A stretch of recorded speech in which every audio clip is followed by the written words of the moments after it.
ta tầm bồn như này tầm bồn mua cái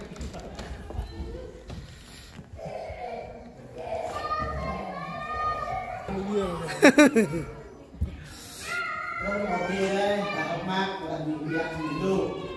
đây này học là nghe ra đây này tôi học lấy qua học mát học là nhiều bia không phải lo bị chặt thành người sang ngobrol juga nah ini emang kayaknya kalau sekarang dua itu